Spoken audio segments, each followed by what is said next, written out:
Alhamdulillahirabbil alamin. Ya. Intine ngaturke panuwun karo Pak Lurah Wengkal sing wis kepareng mercaya awake dhewe sak kanca supaya kregengake bahagian ing ratri iki ya, Nok. Iya, Mak, iya. Dasare piyayine ya grapyak semanak semedulur. Nadyan nembe sepisanan ketemu karo awake dhewe nyatane ling rengkuh dadi dulur nganti kaya ngono ya.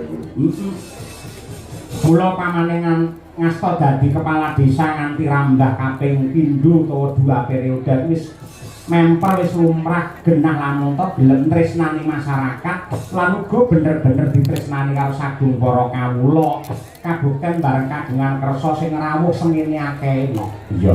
Kabeh ning buyung kabeh paring pandhurung pangestu marang panjenengane sakeluarga. Bener.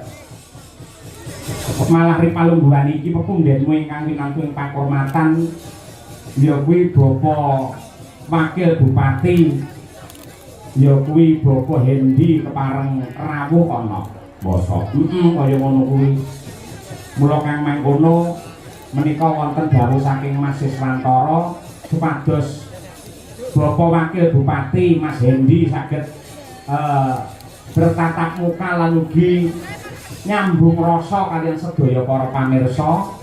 Kula minangka wakilipun sedaya para penonton Bapak kasuwun kanthi sanget Bapak Hendi keparenga minggah wonten ing pepanggungan akrab-akraban karo sedaya para warga masyarakat Nganjuk mligine Ngerjoso khususe ing Mengkal. Iya.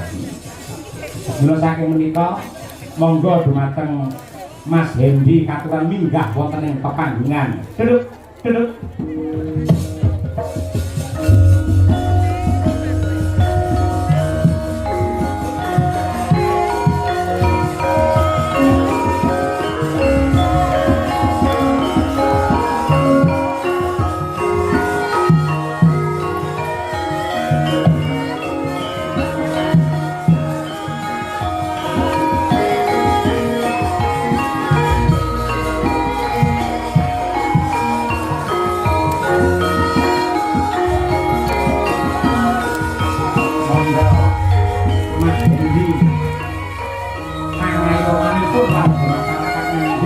Wakil